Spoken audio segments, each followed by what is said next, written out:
Welcome to Devil's Tales, where stories don't just creep in, they crawl under your skin and stay there. Tonight we bring you 5 spine-chilling horror stories, claimed to be true, shared by real people on the internet. Turn off the lights, put on your headphones, and remember, not everything watching you has a face. I was 14 at the time. It was summer break, and my parents had gone out of town for a wedding. I was home alone for the weekend, and everything was going fine, until Saturday night. Around 2:30 a.m., I woke up because I heard something outside. Not just a sound, but a voice.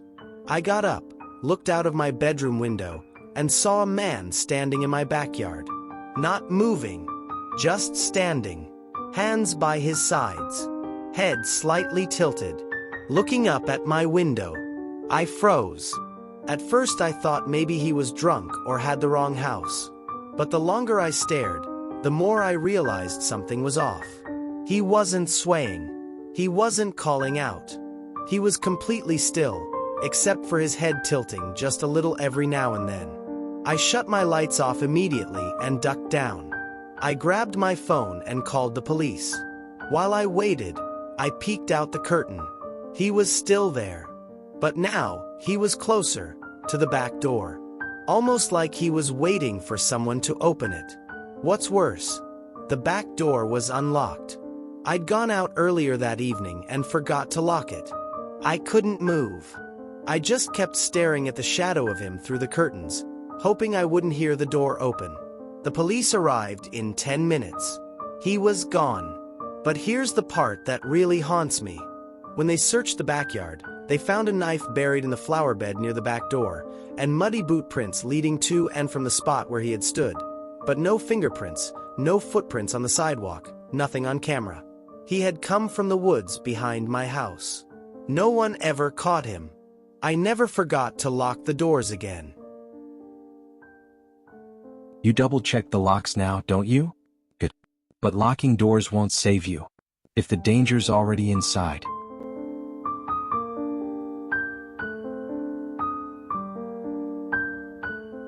This happened 2 years ago when I was living alone for the first time in a small apartment.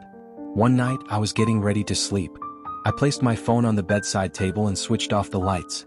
Just as I was drifting off, I heard a soft scraping sound, like fingernails on carpet. I turned on the light and looked around. Nothing. Then I checked under the bed. There were 2 eyes staring back at me. I screamed, and the person bolted from under the bed, ran through my kitchen and out the front door, which I had forgotten to lock. Cops said it looked like someone had been living under there for at least 2 days. They found food wrappers, a water bottle, and a small knife. Monsters under the bed? That's child's play. Because the next thing watched from the other side of the glass, and smiled. I was 17 and babysitting for a family that lived out in the countryside. The kids were asleep upstairs and I was watching TV in the living room. There was a big window behind the TV, and it reflected the room like a mirror. While watching a movie, I thought I saw something move behind me in the reflection. I paused the TV. There was a face in the window, smiling. I turned around, nothing. The face was only in the reflection, not the real window. When I looked again, it was gone. I checked the door and found muddy footprints leading up to the window. The family installed cameras after that. A week later, they caught someone watching their kids sleep through the upstairs window. Some faces are burned into your memory. Others, you wish you could forget. Especially when they look just like someone you know.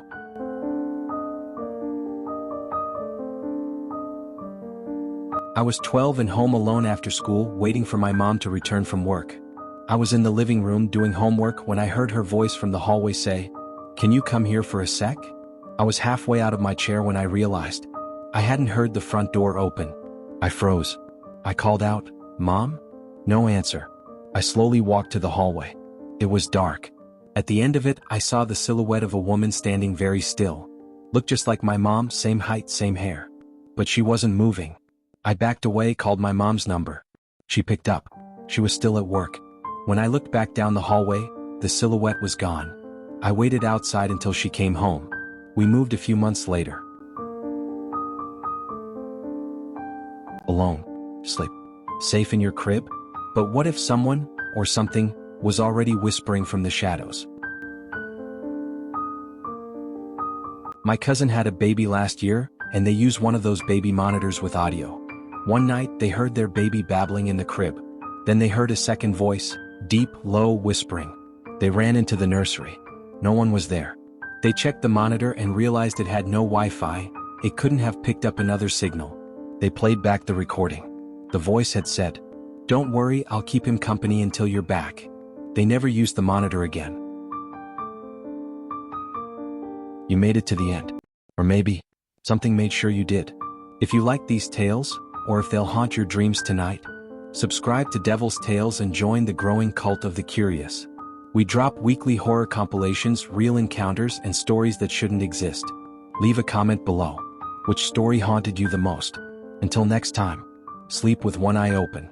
And remember, the devil's always listening.